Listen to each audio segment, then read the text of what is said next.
Hi, welcome to my doll customizing journey. My name is Josephine and these are my creatures. I took part in a Retrodolls US swap. The theme for this swap was the movie Greatest Showman and all things circus and carnival related. So how does a swap work exactly? Well, you will make a doll for your partner and in return someone will make a doll for you, but everything is kept a secret so you don't know who is making a doll for you. I have a new microphone if you haven't noticed yet. I'm so excited that I was able to up my audio quality. This mic was actually a birthday gift from my boyfriend. My birthday is on the same day this video is releasing, so wish me happy birthday in the comments. My partner ended up being Barbara, MissCeriseDolls on Instagram. To get to know what she likes, I looked at her Instagram feed and also read her swap form very carefully. In her form, she had a couple of inspiration pictures and a little list of things she likes, such as her favorite colors that are black, red, green and purple. She also provided me with two options, a gothic rope dancer or a vintage inspired snake charmer. I chose the snake charmer because I just had tons of ideas when I looked at her inspiration pictures, which are the two on the right. This time I decided to work with the Viperine doll because of her amazing snake-like features. She was just the perfect base doll for this project. It's time to strip her to her bare bones. First, cut off all the hair really close to the scalp. Second, use acetone to take off the factory paint. I used a hairdryer this time to soften her head and make it come off easy. I also remove her snakes and save them for later. Removing the stubble hair should be easy through the neck hole with needle nose pliers. Next, I want to try something new, head shrinking. I have seen other customizers try it out and the results look amazing, and I'm always eager to try something I have never done before. I use 100% acetone and a glass container for the shrinking. It's important to use a very large container, for the head will first expand and then shrink as the acetone evaporates. Make also sure that the lid on your container is tight, for acetone will start to evaporate if it's left exposed to air. I leave it in for 2 hours.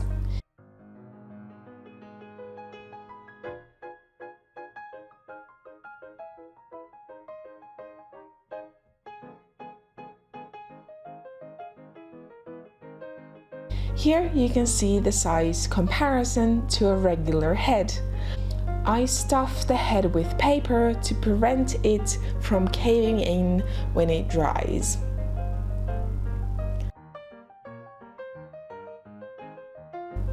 Because of the head shrinking, the head will not fit back to the neck anymore, so I make the neck peg smaller and widen the hole with my Dremel tool.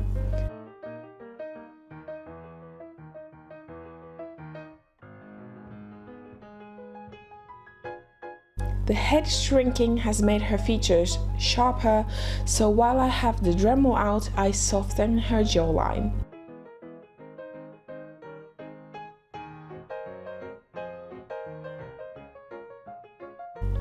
I spray the head with MSC off camera and start the face up with pastels. I add pink to her lips, nose, forehead and cheeks.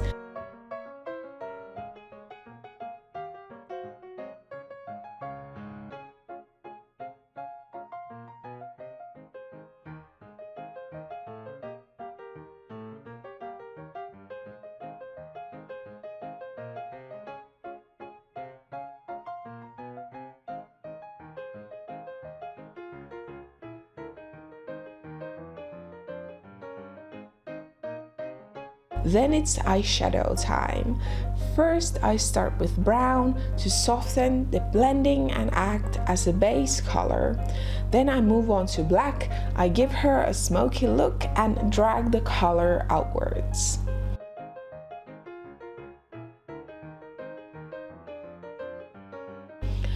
I noticed that Barbara really likes to give her dolls dark eye makeup or just dark shadows, so I'm trying it out myself and I really like the results. I always seal my dolls second time when I have a base of the pastels laid down.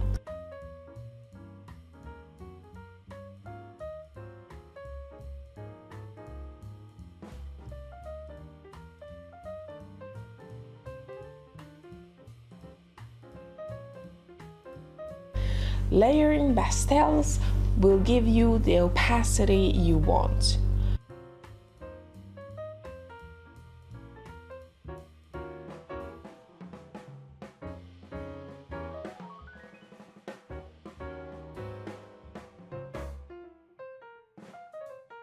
I move on to pencils and detail the lips and creases of the eyes. White acrylic paint will give you the coverage you need for the sclera of the eye.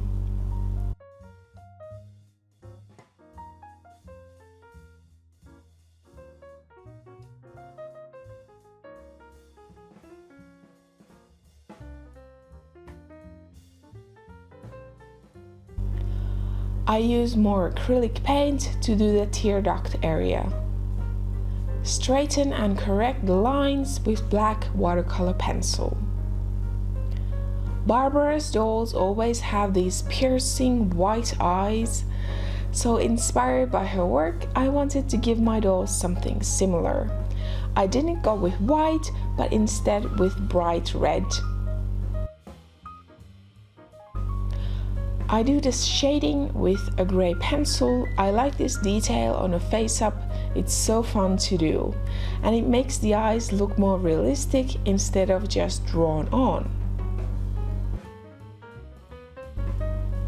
I want her to have these very thin eyebrows, inspired by the 1910s and 20s. So instead of using pastels to mark where I want them to start, I draw in little dots with my pencil. I use first a brown pencil and then go in with red because she's going to have red hair.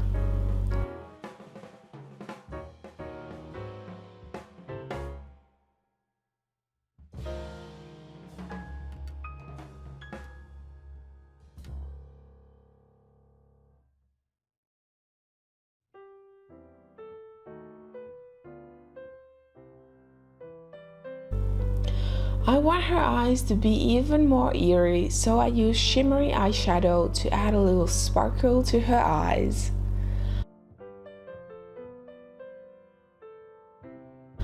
I detail the eyebrows even more and add her pupils.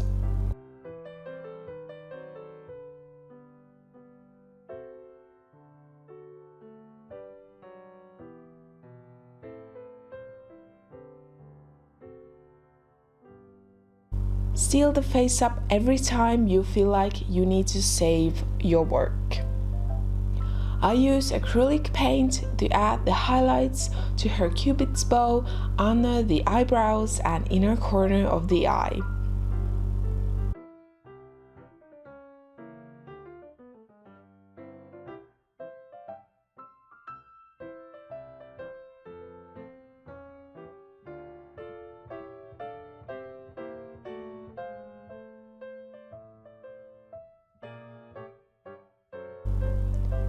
Then it's the eye shines. I like to do a one dot and one line. I just like how it looks, but you can experiment with different shapes and how many shines you want to make. Now it's time to add gloss. I use this very smelly Tamiya color clear acrylic gloss.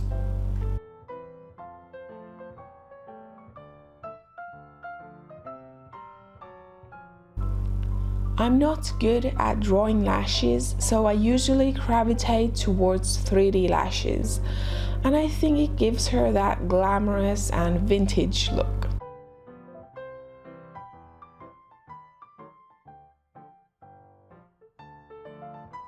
Now that she looks like she has two massive caterpillars on her face, I trimmed them to size.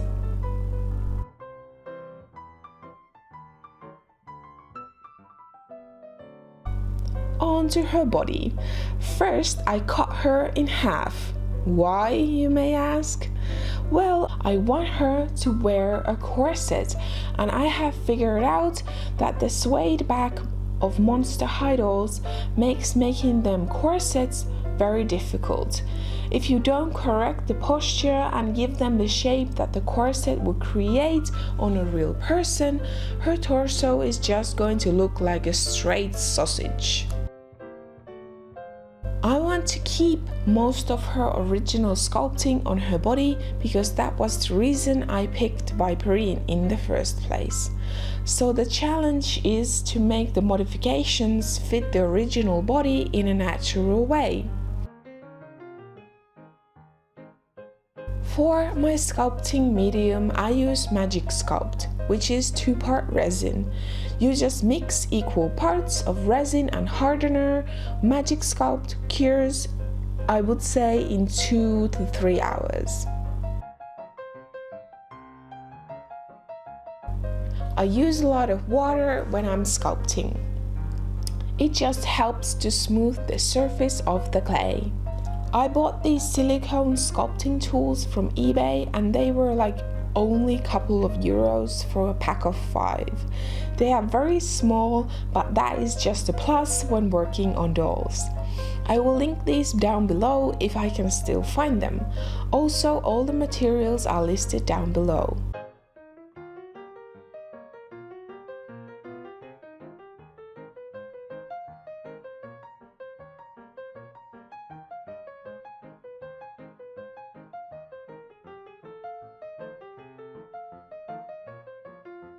To tackle the main problem, I'm creating these larger scales to merge the original sculpting with my modifications. The paint job later on will do a massive difference as well.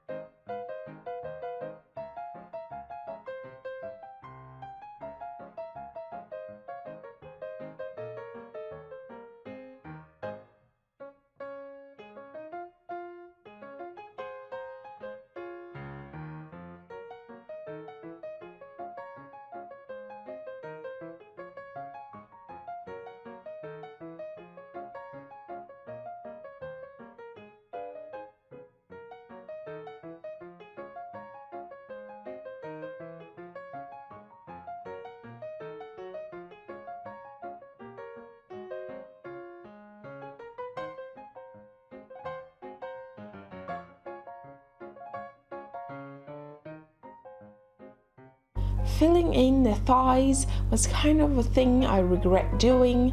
I did it because the doll does have a little dip right there and I wanted her to have a little bit more curves. And sculpting the other parts went so well, so I got a little cocky, I think.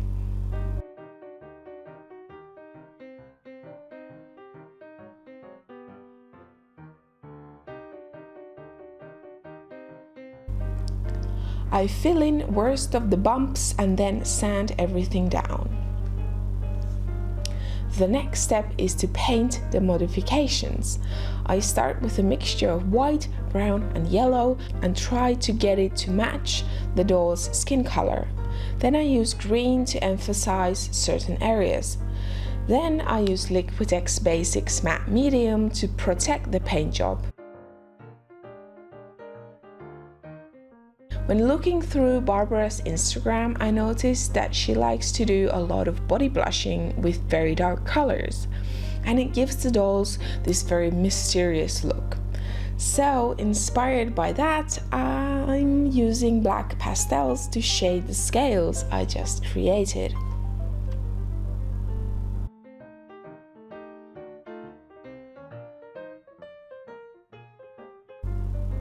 Then another kind of mistake.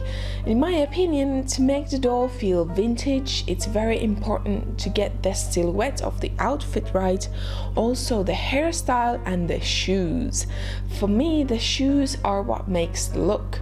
So I had the idea to modify one of the legs to have a lower arch, so that she would have a little bit of a pose to her stand, and to make the shoes look more vintage, because the regular monster high heels are super high and modern looking.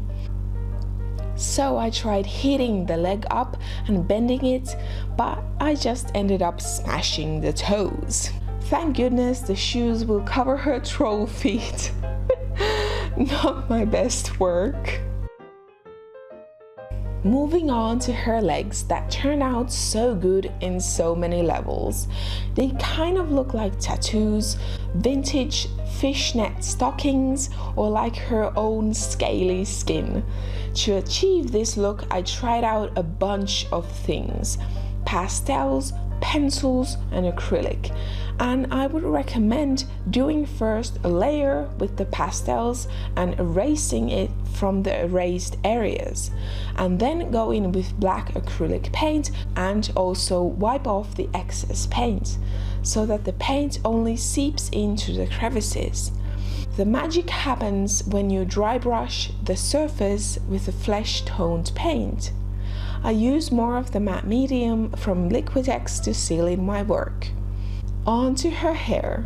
Because I used acetone to shrink her head, I can't reroot her, so I make glued wefts for her instead.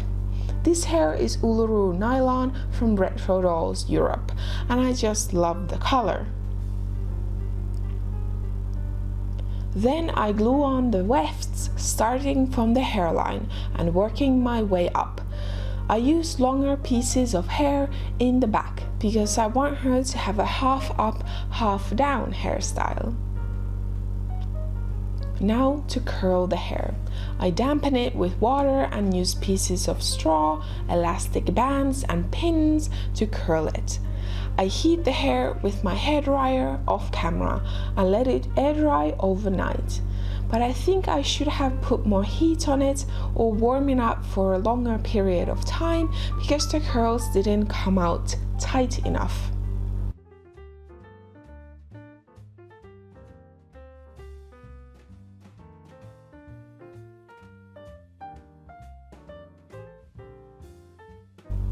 I unravel the curls very carefully and start styling them. First, I brush them and then cut off the straggly ends. Spray hairspray where you feel like you need it. I use it to smooth the curls and make them stay in place. I also ended up sewing some of the curls in place off camera with red thread and needle because of the hairspray just wasn't enough.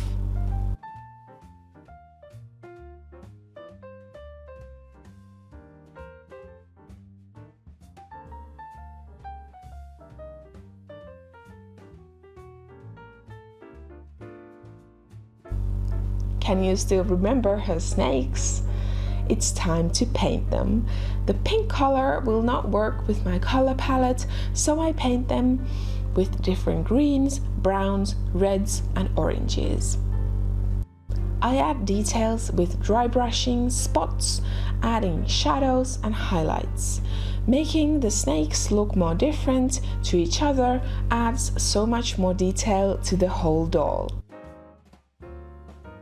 And again, I use the matte medium to seal the surface.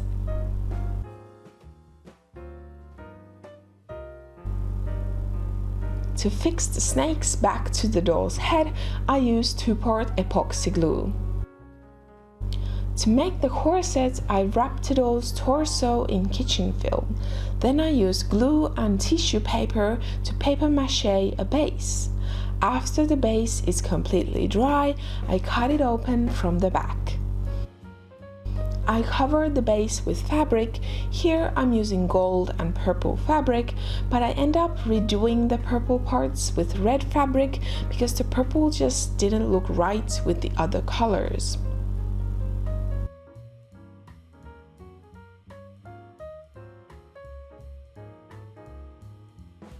I add rivets to the back of the corset. First I make a hole and then insert a metal ring, then clamp it closed with my pliers. I add some black ribbon to close the corset and you're done with it.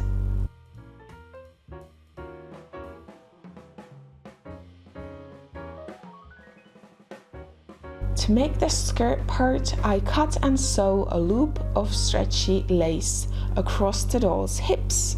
Then I add a small piece of ribbon between the doll's legs to prevent the skirt from rising up. I decorate the skirt with a bow and some fringy ribbon as well. I want to add a scarf of some kind to the doll's hips, so I sew this tube of fabric and measure it against the doll. I decorate the ends with more fringy ribbon and add a piece to the scarf itself.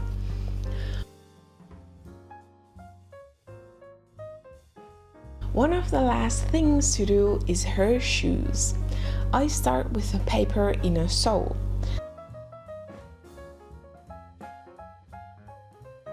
Then I make a pattern for the fabric parts of the shoe.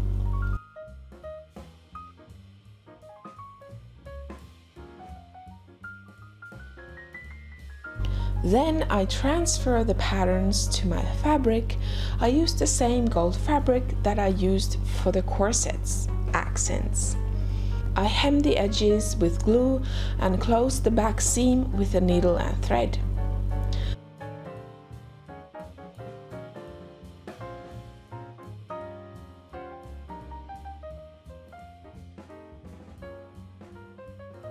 Before adding the gold parts, I glue on the tongue of the shoe.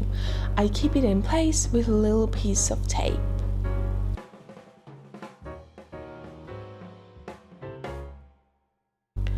Solvent-based glue is great for gluing down edges of the golden fabric. I use more magic sculpt to make the toe of the shoe, then I paint it black with acrylic paints.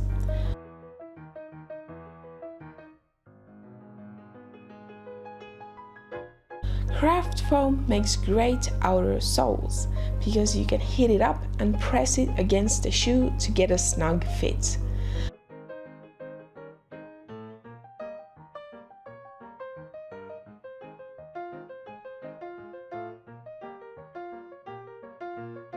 I remove the shoes to add the pin for the base of the heel.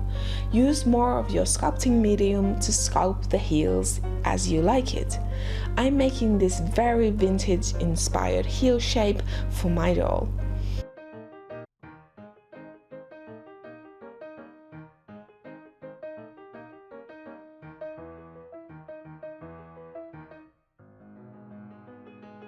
I paint the soles black and add her initials, L and S.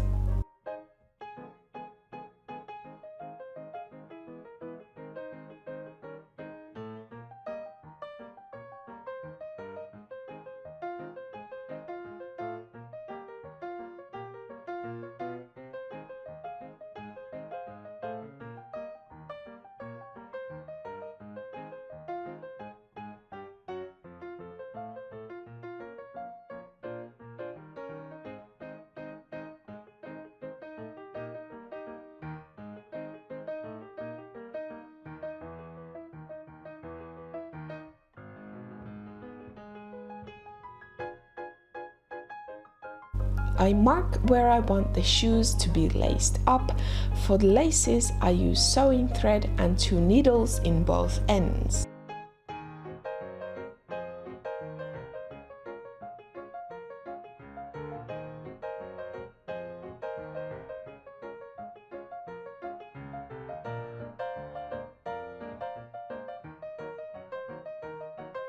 I put her head back on and I heat it up by dipping it into boiling water first. I don't know how much this helped, but it was the safest way to make the head a little bit more soft because all her hair was on at this point. After a lot of twisting and turning, I was able to put her head back on. I added some finishing touches to her, like the lower eyelashes and her headpiece off camera. The last thing left to do is to connect the snakes with this jewelry wire to her necklace. I like this detail a lot. It tells about her place in the circus. It's like she's chained to her snakes and she cannot leave the circus even if she wanted to. I also made this cool looking suitcase where her big pet snake lives.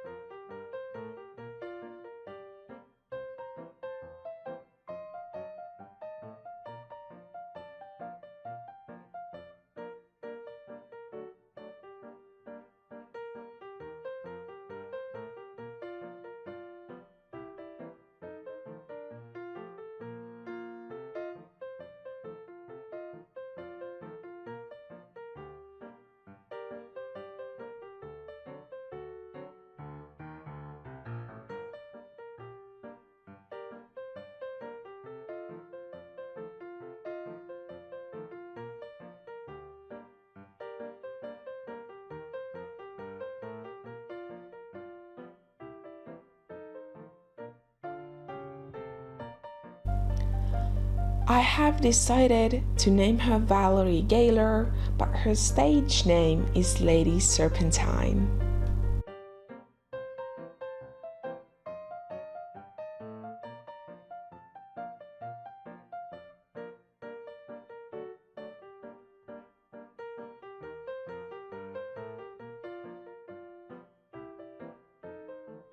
I think she is one of my best customs. She turned out so well, and I could not be happier with her. Yes, she has some faults to her, but that is the case when you make things by hand.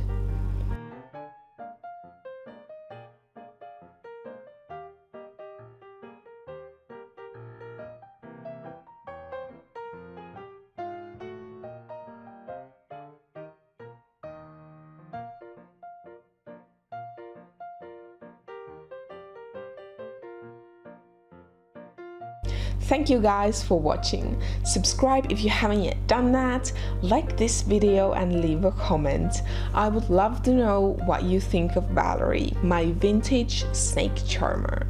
Don't forget to follow me on Instagram at Josephine's Creatures. Also check out my Etsy store. Until next time, bye!